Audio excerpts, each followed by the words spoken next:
This is a modern detective story, and it's the story of a clue that the world once knew and then forgot about, or covered up. That clue is the key to the most notorious mystery in the history of crime.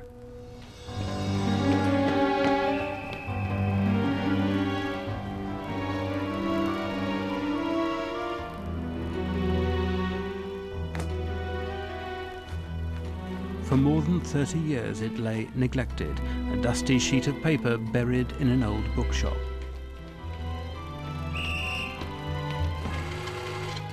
But now it's the start of a trail that leads straight to the forgotten prime suspect in the Whitechapel murders of 1888.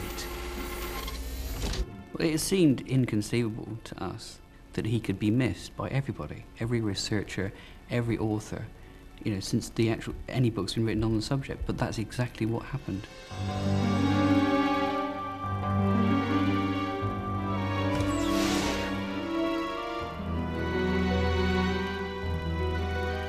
The Victorian police had a vital clue, but it's been left until now for a Suffolk police constable to discover.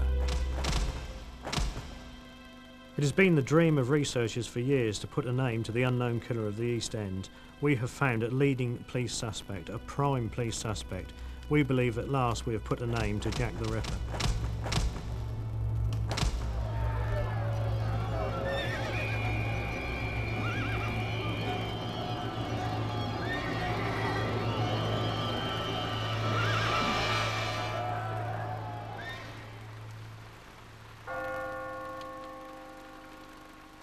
The story of Jack the Ripper, top attraction at the London dungeon, has always been the stuff of melodrama. Shrouded in fog and folklore, the Ripper story is infested with bogus theories and suspects. Elizabeth Creighton, who lives in a room above Kelly's, hears a faint cry.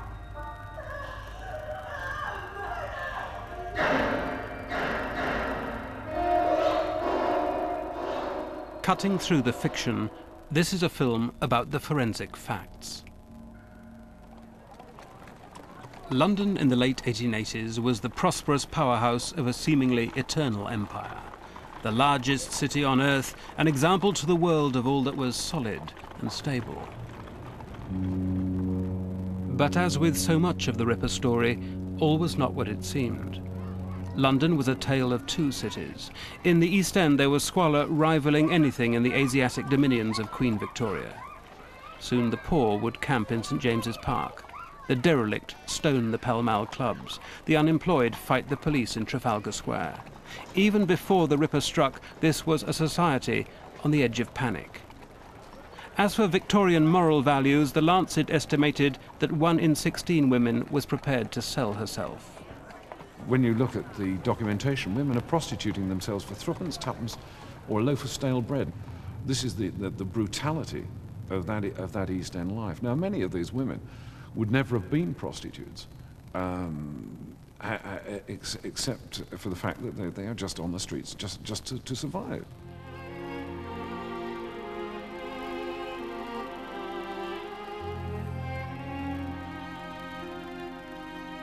In the richest city in the world, Whitechapel families slept 7 to a room. More than half of all East End children were dead before the age of 5.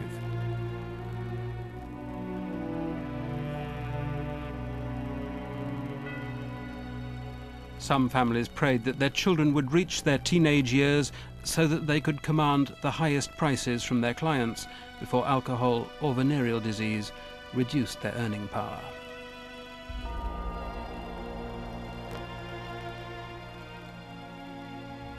These were the people who were to provide Britain's most infamous serial killer with his victims.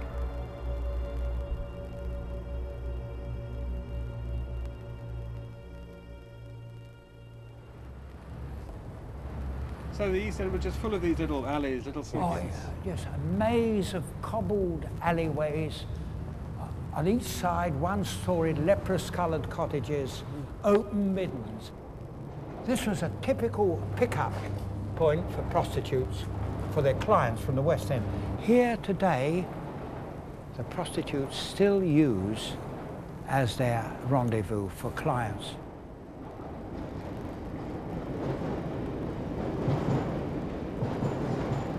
This was an area of a concentration of the unemployed, the unemployable, the feckless, the transient. This particular area summarised that title, The City of Dreadful Night. And there was fear amongst the ruling classes that the workers were ready to rebel. And there were warnings coming from the local press. You've got to do something about these people of the East End of London particularly. Otherwise, they will cut your throats. But instead, the East End was to turn the violence upon itself. In the autumn of 1888, there began a brief and terrible series of killings. The murders of so-called fallen women here in Whitechapel. Police H Division.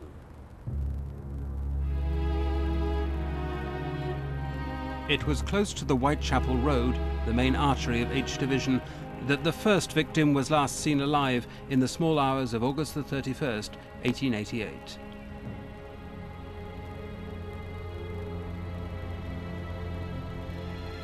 At the time of her death, Polly Nichols was 42, drunk, and missing 5 of her front teeth.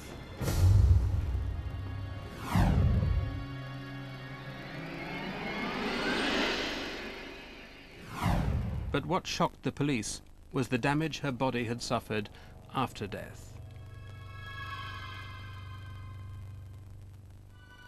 The inquest found that Nichols had been cut apart with what the coroner was to call some rough anatomical knowledge. After death by apparent strangulation, her windpipe and gullet had been severed, the cut going as deep as the spinal cord. A jagged slash had opened her abdomen. Stranger and more disturbing still were 2 small stab wounds on the vagina.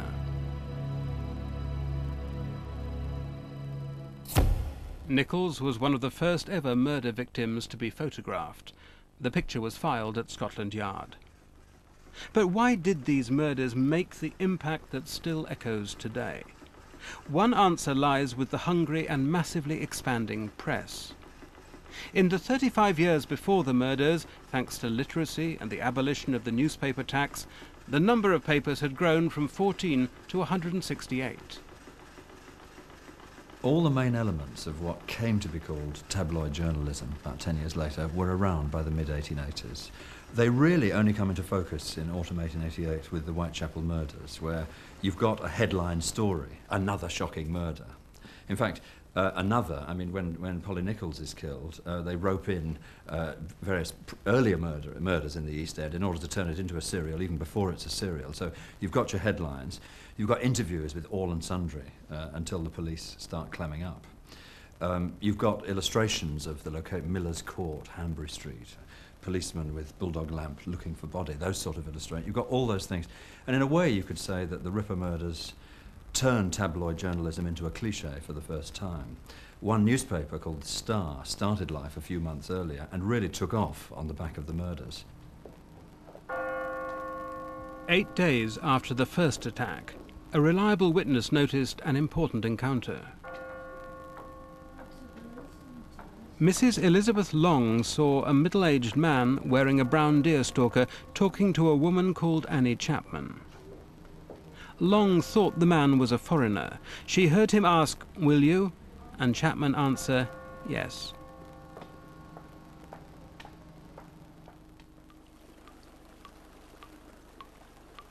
Half an hour later, and half a mile from the scene of the first murder, Chapman's body was found. Mrs. Long managed to identify it as the woman she'd seen.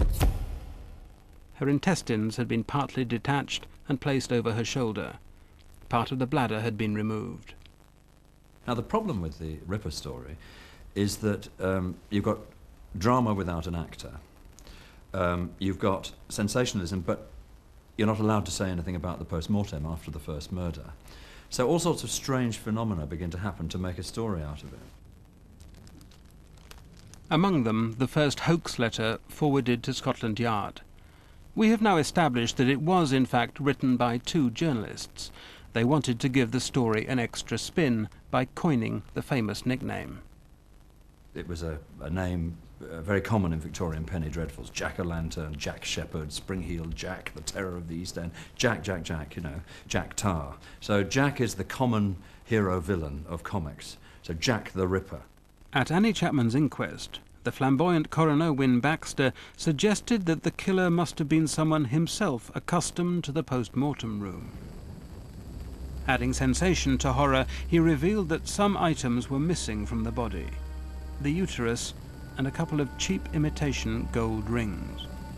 Baxter's verdict: that the desire to possess the missing organ had been the object of the attack, and the theft of the rings an attempt to disguise the true motive. Both the rings and the organ will, as we shall see, prove significant. So too was Baxter's disclosure that the sub-curator of London's Pathological Museum had recently been approached by a man asking to buy a number of uteruses. He'd offered £20 apiece, but the curator had turned him down. The man was an American doctor. In spite of the refusal, we know that an American later made similar requests elsewhere.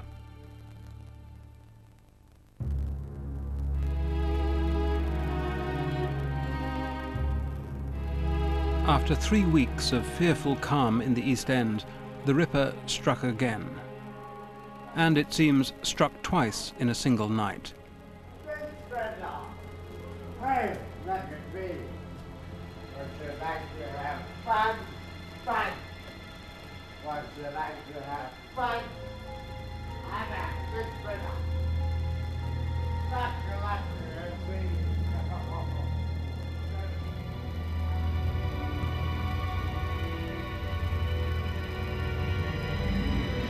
The first victim was Elizabeth Stride. She was a 44-year-old prostitute. Her body didn't have the by now typical signs of genital mutilation. Perhaps the attacker had been disturbed. Stride's body was found in Berner Street, parallel to a road called Batty Street. As we'll discover, there's significance in the scene of crime. A 12-minute walk away and half an hour later, the Ripper gave full vent to his fury. The next victim had been ripped open, said the city police, like a pig in the market. Catherine Eddowes' throat had been cut. Again, her uterus and, this time, one of her kidneys had been removed. The killer had even savaged her face. He certainly appears to have had some basic anatomical knowledge, in other words, where he can find a kidney, and to remove the uterus. It's unlikely that he would have not known roughly where the organs were in the body, but certainly from the pattern of cutting that there is no sign that he was used to handling a knife. Perhaps on the fringes of the medical world, perhaps somebody who's trying to disguise that he may be more than on the fringes of the medical world. The police surgeons of the day said that to do that amount of evisceration would have taken about 15 minutes or so. Is that your view? About 2 minutes. 2 minutes? That's right. It's been very crudely done. Crudely, rapidly done. Moving a knife quickly, I would imagine that everything could have been done perhaps in 2, perhaps in 3 minutes.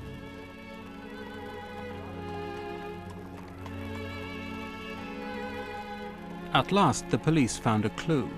A piece of the victim's apron covered in blood, some distance from the body, and showing the direction in which the killer must have fled in panic, back towards Berner Street and Batty Street.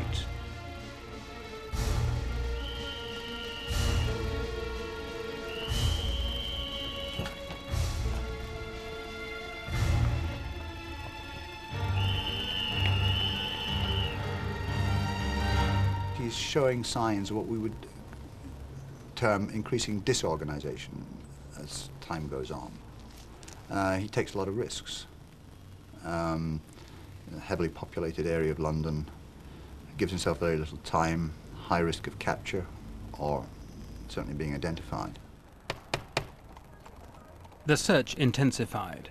2,000 people were interviewed, 80 suspects arrested. But the serial killer is a loner. He has no associates to inform on him, and the dragnet revealed nothing. There were 8,000 bobbies on the beat, but a mere handful of CID to direct them. In more ways than one, as an increasingly critical press implied, the police were working in the dark.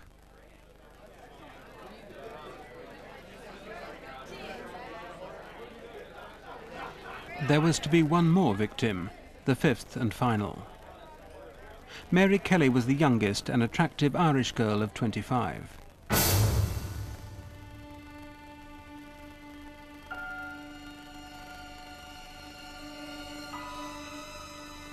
She was single and 3 months behind with her rent.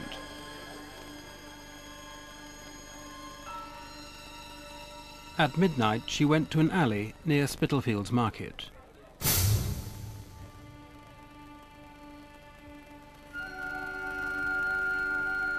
Witnesses had seen her with 2 different men during the night. A neighbour heard her singing, "Only a violet I plucked from my mother's grave."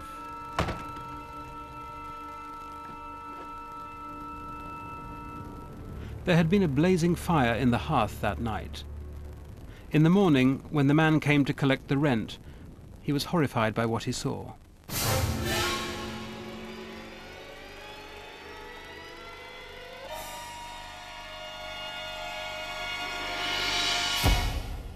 The bedroom was a slaughterhouse.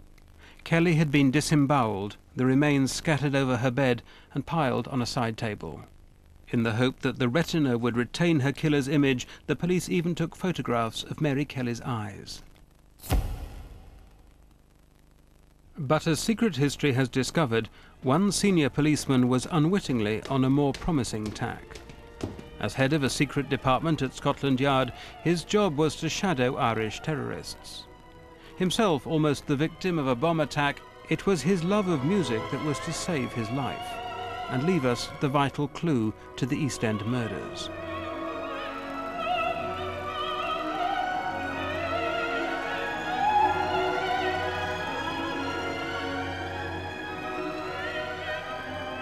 Enjoying a night out with his wife, John George Littlechild was at the opera the night Scotland Yard was blown up.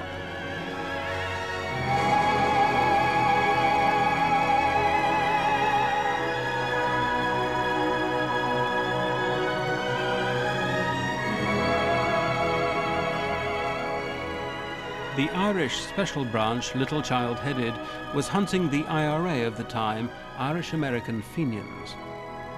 On one day, simultaneous explosions wrecked the Tower of London, the House of Commons and Westminster Hall.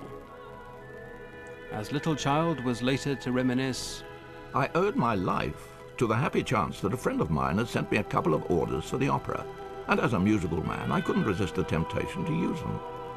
I remained at the office until 8 o'clock and then rushed off. The explosion took place at 8:40, and when I next saw my office, I found it in ruins."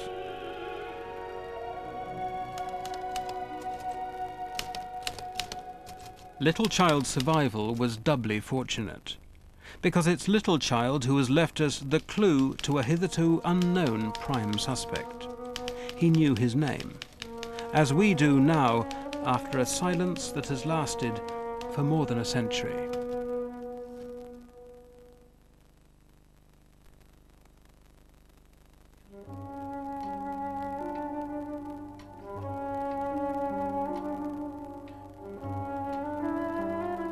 After a lifetime devoted to his bookshop in Richmond, the owner had decided to retire.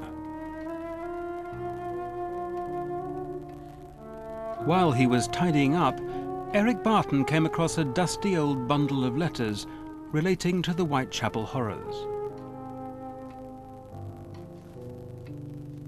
I gave very little attention to the letters which I had, and then I decided, as I was going to close down, that I could get rid of a great many things, including these letters. I had no particular interest in the letters. I realized that everybody who had written about Jack the Ripper would receive masses of letters. Scotland Yard, I believe, destroyed thousands of letters And I had no reason to think that in these particular letters that I had there was any vital clue. But one letter in the bundle rewrites the entire history of the Ripper. Written by Littlechild of the Special Branch and missing for 80 years, it's a piece of the jigsaw that at last makes sense of what's been till now a jumble of seemingly unrelated facts. For the first time, Littlechild gives us the name of Scotland Yard's prime suspect for the Ripper murders. Dr. D, but amongst the suspects, and to my mind, a very likely one, he was an American quack named Tumblety, and was at one time a frequent visitor to London, and on these occasions constantly brought under the notice of police, there being a large dossier concerning him at Scotland Yard. But his feelings towards women were remarkable and bitter in the extreme. A fact on record. He shortly left Boulogne and was never heard of afterwards. Faithfully yours, J.G. Littlechild. The man who was to buy the Littlechild letter was also a policeman. Stuart Evans is a constable in the Suffolk force. He's been a keen collector of Ripper material since the age of 16. You received that? I take it you want scenes of crime, over? Evans went home to sort through Eric Barton's material for anything that would add to his own collection. But nothing prepared him for what he was to find in the Littlechild letter. I was absolutely amazed to see a name in Littlechild's letter that I'd never seen before. Having researched the subject, read all the books for nearly 30 years, I couldn't believe I was reading the name of what was obviously a prime police suspect that nobody had ever heard of before. But who was he? And why did the Yard have Tumblety in their sights? This man was an Irish American and had very, very strong Irish leanings. He travelled frequently to London, about twice a year. And I'm sure Littlechild, as head of the Special Branch, of course watching all Fenian activities in the capital, would certainly be aware of his movements, and he would be a known Fenian sympathiser. So this would explain how Littlechild probably knew a lot about him. Littlechild's letter was written 25 years after the murders in reply to a journalist called George Sims. Sims was a veteran of the Ripper story. He'd covered the case and become such a familiar face in Whitechapel that he had himself even been suspected of being the killer. The whole of Ripper history is full of forgery and fraud.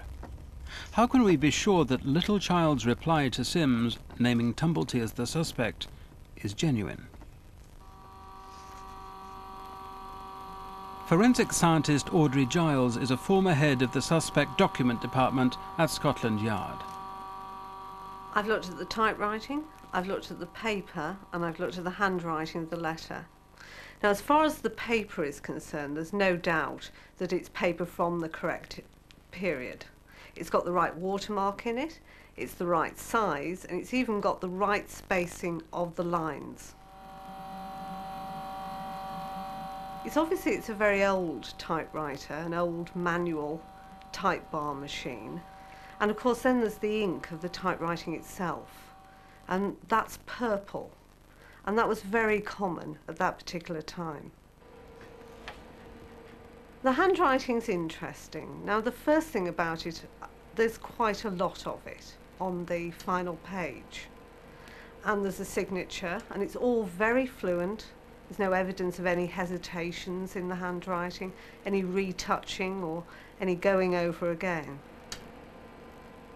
We've got one signature of Littlechild from his pension records. Now those were made some years later, but it looks very good.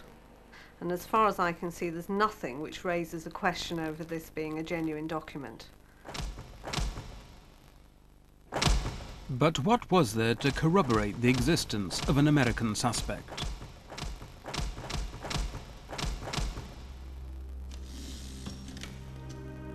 Evans found a reference in the Pall Mall Gazette to a Scotland Yard detective called Andrews. Andrews, one of the main detectives on the case, had been sent to New York.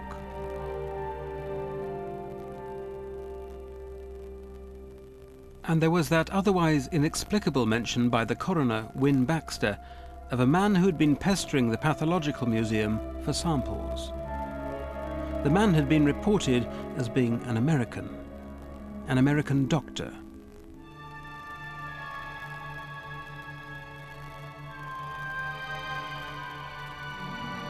And Evans discovered that Sims, too, had learnt of an American doctor identified as the killer. I bought an old scrapbook of cuttings, and in it was a cutting dated 1911, and it was an article by Sims about Jack the Ripper.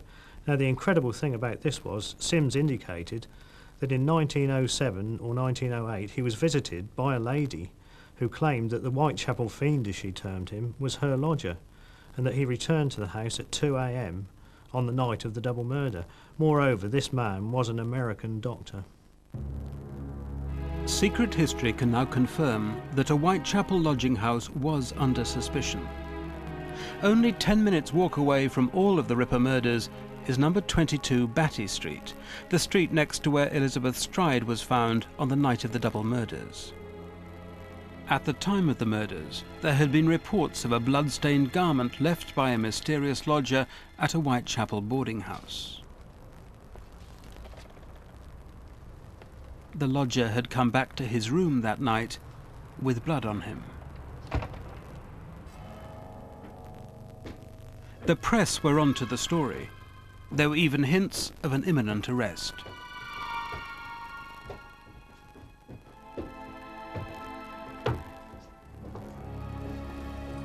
Here was a story that had appeared in all the national newspapers, or virtually all the national newspapers, even the provincial ones, such as our local paper. And it was a story that no other researcher or author had picked up on. Here was a man who returned to his lodging house on the night of the double murder in the early hours of the morning with bloodstains on him, and was spotted by his landlady. And it amazed me that nobody had ever picked up on this story, and in fact it unlocked the key to a chain of subsequent events which all indicated they were looking for an American. Press reports confirmed that the boarding house at 22 Batty Street was being watched. It looked as if the case and the suspect was about to crack. But the lodger seemed to be aware that he was under police surveillance. Evans joined forces with a colleague at work, Paul Gainey. They knew about the watch on a suspect lodger at Batty Street, but now they found evidence of a parallel line of inquiry. The Daily Globe's coverage of the East End murders carried an authoritative report of a hotel guest who was in the habit of slumming in the more squalid parts of the East End. He'd left behind a black leather bag. The black bag had been advertised in the lost property columns by the Charing Cross Hotel after the guest abruptly left without leaving any forwarding address. Police took possession of the bag and went through the contents. There was wearing apparel, checkbooks, and prints of an obscene nature. We've discovered that police cabled America after finding the checkbook. Tumblety had an account in San Francisco. Scotland Yard wanted samples of his writing. Was Tumblety both the mystery hotel guest and the secret slummer of the East End? Just as the police hunt seemed to reach a climax, the press fell strangely silent.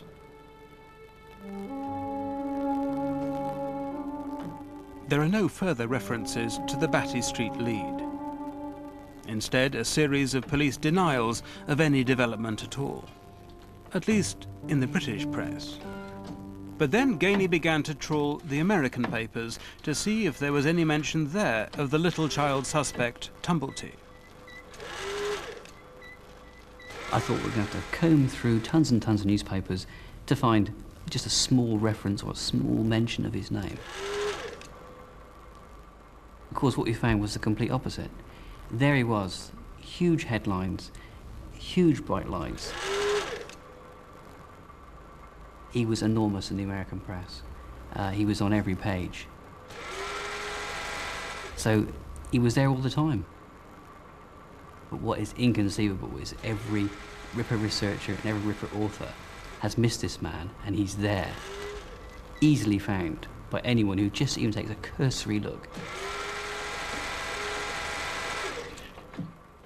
One newspaper contained a particular historical time bomb. The New York World confirmed that Dr. Twomblety had actually been arrested in Britain. The police couldn't hold him on suspicion, but they charged him with gross indecency. So why did the police let him go? The charge that he was arrested on was a misdemeanour. There was no way they could hold him. It was very much the same in those days as today. You have to charge a man or take him before a court within 24 hours, or you have to release him on police bail. And I think all the indications are he was released on police bail. But if he was a principal suspect for the Whitechapel murder, they would have found some way of hanging on to him, or at least following him after they'd released him on bail, wouldn't they? Well, I mean, the rule of habeas corpus applied then as it does now, and unfortunately, unless they had the evidence, and bearing in mind there was no forensic aid to the police in those days, they had nothing to hold him on with regard to the murders. The arrest had also been featured in the Little Child letter. And further corroboration came to light with the discovery of British court records. This document confirms that on November the 7th, 2 days before the last Ripper murder, Francis Tumblety, aged 56 and describing himself as a physician, was arrested for acts of gross indecency with 4 men. He was remanded to answer bail at the next session. But he never did. The moment that he's bailed, he vanishes. He goes across to France, gets on the steamer back to the States, pursued by Inspector Walter Andrews, and why that is particularly significant, of course, is Walter Andrews is one of the top inspectors actually investigating the Ripper crime on the ground. We then know that Andrews and his team arrived later in the month, by which time Tumblety had fled. He disappeared on the 5th of December, only 2 days after landing in New York. He fled his lodgings, and they saw him no more.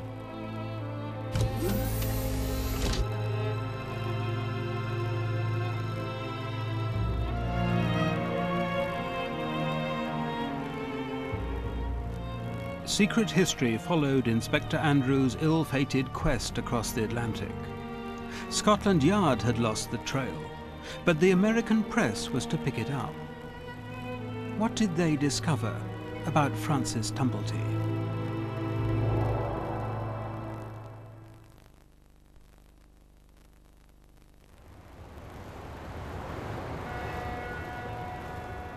On the afternoon of December the 4th, 1888, the liner La Bretagne tied up at New York. Among the passengers, according to contemporary reports looking pale and excited, was the prime suspect in the Whitechapel murder case. Although he'd travelled via France under the alias Frank Townsend, there was a reception committee.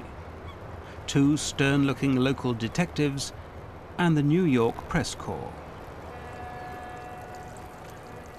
They were chasing around trying to find acquaintances, friends, surviving members of his family to get every detail on the man's background and life. Detailed interviews about his character, his background, what he had done, and then questions like, well, do you think he could be Jack the Ripper? I mean, and them saying, yes, you know, from what I know about him, it wouldn't surprise me if he was the Whitechapel killer. Tumblety shook off the pressmen, but their pursuit of the mysterious suspect took reporters to Tumblety's hometown. Rochester, in upstate New York, is 2 hours' drive from the Canadian border. Tumblety claimed to have been born in Dublin, but this was the street where he grew up, according to residents interviewed by reporters, like a neglected weed. In the 1840s, the area was home to the immigrant Irish. Today, it's a poor black neighborhood.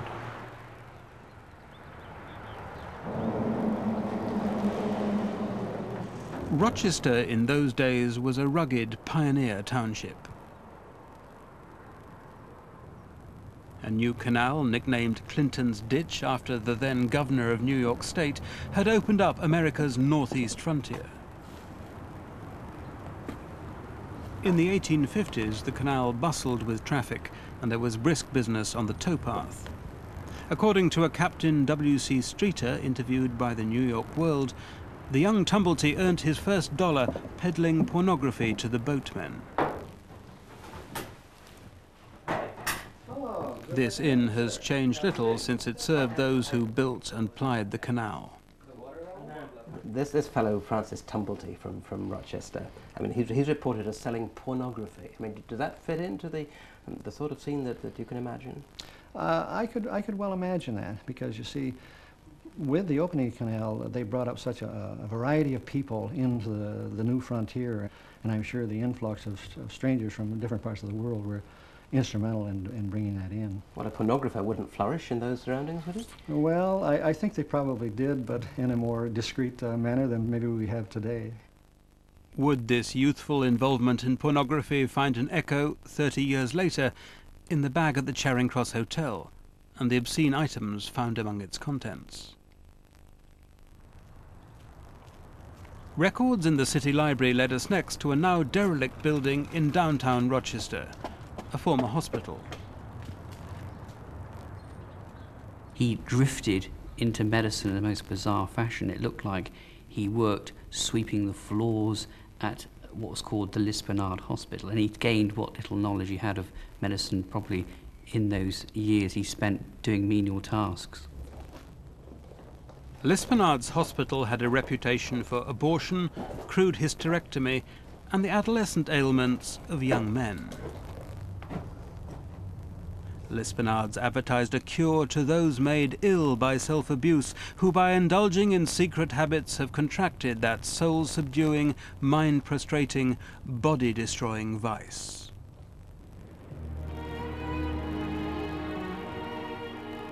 But of what happened next, there's barely a clue.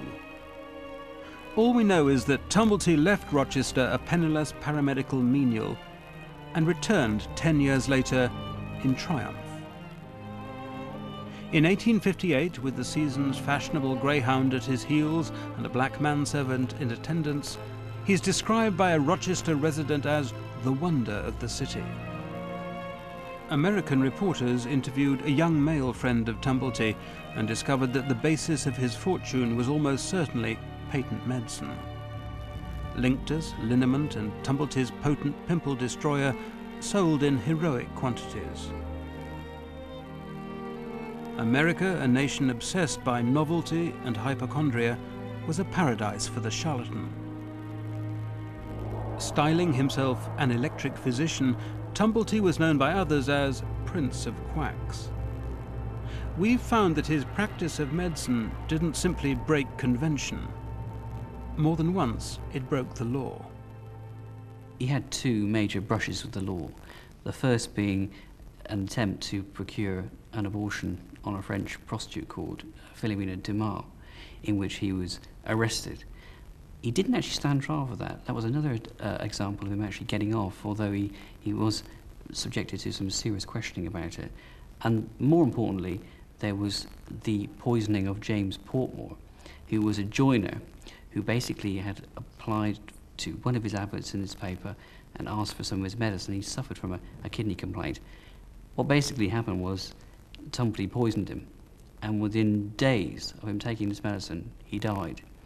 Now, why this is so crucial is Tumblety was arrested and would have stood trial for manslaughter. And of course, he does yet another one of these disappearing acts and vanishes into the night, basically, once again, a fugitive from the law. At such times, living on his wits and on the brink of disaster, Tumblety used to give police the slip through the intimate knowledge he had of the frontier with Canada. Like Houdini on his tightrope, Tumblety too was a master of Niagara. This is the border across which Francis Tumblety would flit, always living on the edge of danger, crisscrossing from Canada back to the United States, across to Canada again to evade the law and his pursuers. Sometimes he would dye his face a copper colour and pass himself off as an Indian herb doctor, this elusive magician of fraud. The only picture of Tumblety shows him characteristically wearing a uniform to which he was not entitled. His writings include this account of an earlier wrongful arrest. The shadowy suspect of Whitechapel was also, it seems, a flamboyant self-publicist.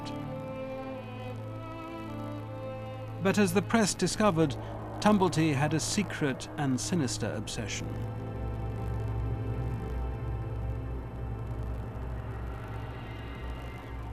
A reporter from the New York World went to interview a Colonel Dunham, a lawyer who'd known the doctor in Washington. He told the reporter of a dinner conversation when he was a guest of Tumblety. It was a men-only affair. Someone asked why he hadn't invited any women to his dinner. His face instantly became as black as a thundercloud. He had a pack of cards in his hand, but he put them down and said almost savagely, "No, Colonel, I don't know any such cattle, but if I did, I would, as your friend, sooner give you a dose of quick poison than take you into such danger." He then broke into a homily on the sin and folly of dissipation, fiercely denounced all women, especially fallen women. He then invited us into his office to illustrate his lecture, so to speak.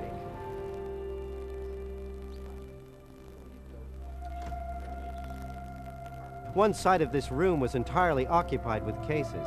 Quite a museum was revealed.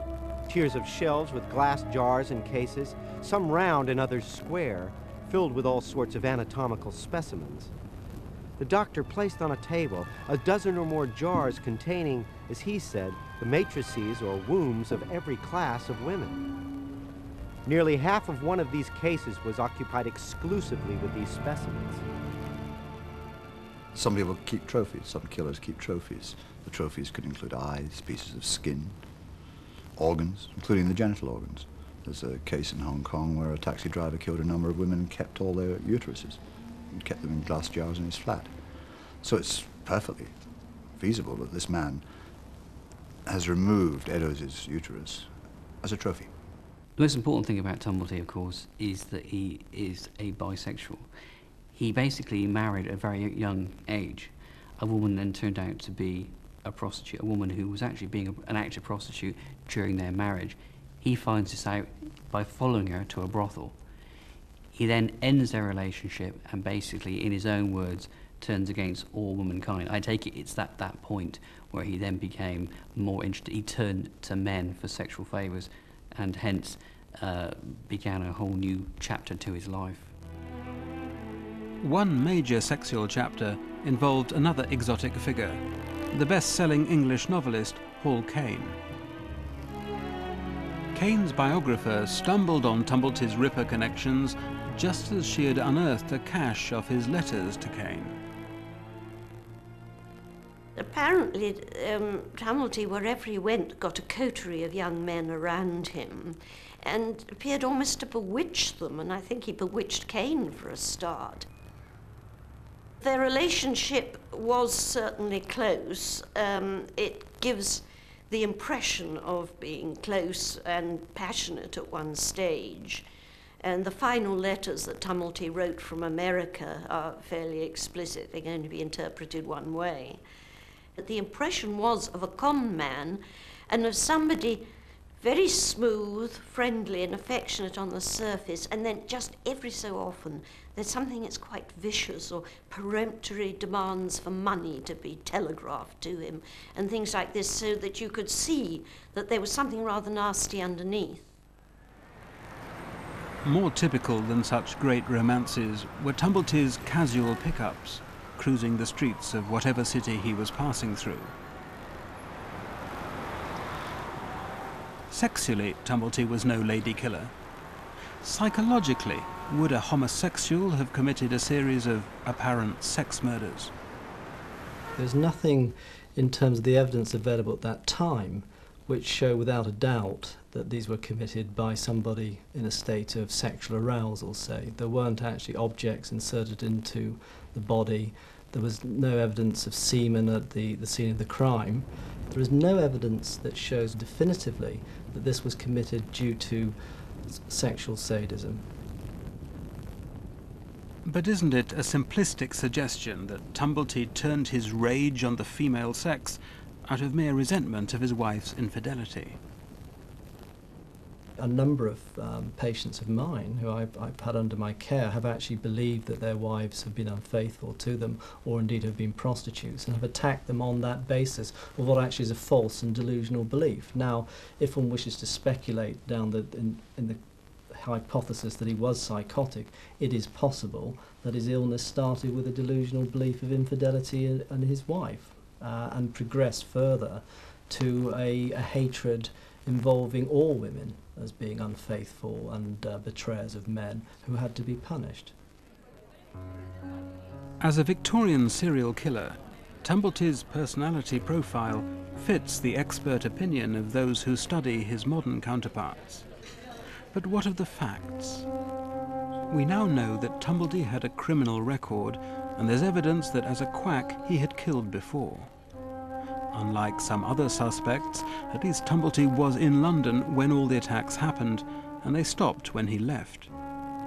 One of his indecency offences was committed on the day of the first murder. Other offences were all on the same days of the week as the other murders. We know the police were watching Batty Street and looking for an American doctor who went slumming in the East End.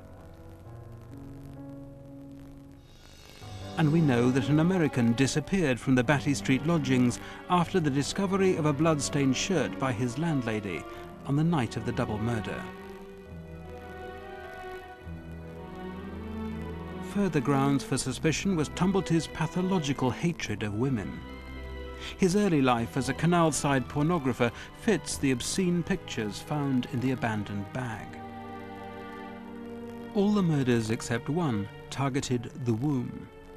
Coroner Baxter had reported an American who was trying to buy uteruses, and Tumblety did have a collection of his own.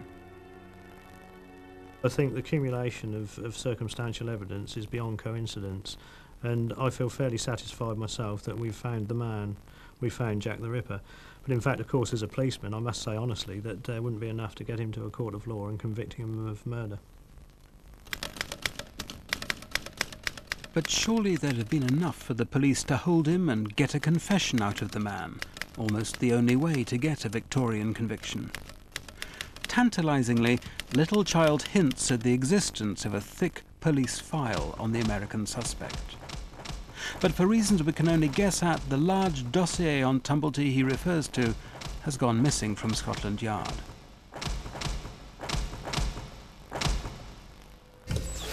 And why, when the American papers had the full story, did the British press abandon it?